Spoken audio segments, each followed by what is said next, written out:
Shivaji road saint Thomas church जवळ smart सिटीच्या वतीने 24 तास पाण्याच्या पाईपलाईन टाकण्याचं काम चालू आहे।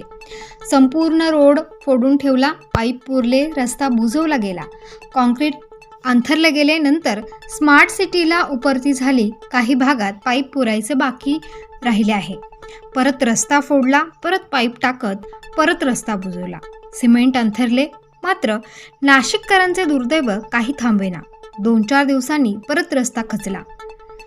असाच प्रकार शहरभर चालू आहे। महानगरपालिकेच्या स्मार्ट अधिकाऱ्यांच्या मार्गदर्शनाखाली व स्मार्ट सिटीच्या स्मार्ट अधिकाऱ्यांच्या मार्फत स्मार्ट ठेकेदारांकडून सदरचा विकास अशा पद्धतीने चालू आहे। स्मार्ट सिटी कंपनीवर कोणाचाही अंकुश नाही। स्मार्ट सिटी कंपनीच्या कामाबद्दल हजारो तक्रारी शासन व प्रशासनाकडे देऊनही त्या तक्रारीची दखल कोणीच घेत नाही। यातून एक सत्य नागरिकांच्या असे लक्षात येते की ठेकेदार हा अधिकारी यांना जुमानत नाही किंवा त्याला सूचना करण्याचे धारिष्ट या कोणत्याही अधिकाऱ्यांमध्ये नाही, असा काहीसा प्रकार दिसतो आहे। आता नाशिककर वेड्या भावनेने फक्त तक्रारी करत आहेत, त्यांचे कोणीही ऐकत नाही। असे किती दिवस चालणार? शेवटी एक वेळ अशी येईल, नाशिककरांना रस्त्यावर उतरावे लागेल आणि प्रश्नांची उत्तरं द्यावी लागतील, असा इशारा या निमित्ताने राजेंद्र बागुल यांनी दिला आहे।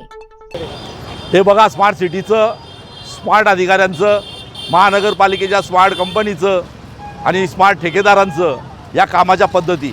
आज 24 तास लाईन पाण्याची द्यायची म्हणून हा रस्ता करीत असताना नवीन पाईपलाईनमधलं पाईप टाकायचेच विसरून गेले होते आणि म्हणून रस्ता झाल्यानंतर हे परत पाईप टाकायला आले आणि पाईप टाकल्यानंतर परत रस्ता बनवला आणि रस्ता बनवलेला असताना परत 2 दिवसांनी तो रस्ता गाडी गेल्यामुळे खड्डा झालेला आहे आणि त्या खड्ड्यामध्ये आज हा परिसर, आज रमजान महिना आहे आणि या जवळच असलेल्या या मशिदीमध्ये हजारो मुस्लिम बांधव इथे नमाज पढण्यासाठी येतात। अनेक प्रकारची गर्दी इथे आहे। हा वाहतुकीचा एक महत्त्वाचा बाजारपेठेतला रस्ता आहे आणि त्याचबरोबर या रस्त्याचं वैशिष्ट्य असतं का आता उद्या रंगपंचमी आहे। रंगपंचमीला या शहरातील हजारो नागरिक या रंग खेळण्यासाठी इथे येतील आणि अशा अवस्थेमध्ये स्मार्ट सिटीनं, स्मार्ट कंपनीनं, स्मार्ट ठेकेदारानं आणि आमचे अतिशय महान असे या शहराचे शहर अभियंते ज्यांच्या कार्यकाळात या शहराचा विकास होऊन राहिलेला आहे आणि त्यांच्या कार्यकर्तीत हे असं भकास करायचं काम, हे खड्डे करण्याचं काम जर या शहरात होणार असेल तर नागरिकांनी कोणाकडे तक्रार करायची आणि कोणाला सांगायचं, कोणी ऐकायलाच तयार नाही। माझं नाशिक हे यांनी बेवारच केलेलं आहे आणि म्हणून या पद्धतीच्या या कामाचा आणि या काम करणाऱ्या स्मार्ट ठेकेदार आणि स्मार्ट अधिकाऱ्यांचा आम्ही जाहीर निषेध करतो आणि धिक्कार करतो। आयुक्त, तुम्ही ऐकणार आहात का नाही?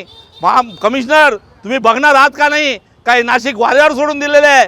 हजारो रुपये, लाखो रुपये पगार घेता, पण त्या पगारानिमित्त तुम्ही काही ठेकेदारांच्या पदरी काम करता का नाशिककरांच्या करातून काम करतात, नाशिककरांसाठी करतात? हा विकास नाही, तर विकासाच्या नावाखाली भकास करण्याचं काम जर तुम्ही या ठेकेदारांकडनं करणार असाल तर आम्ही तुमचा निषेध आणि निषेधच करू।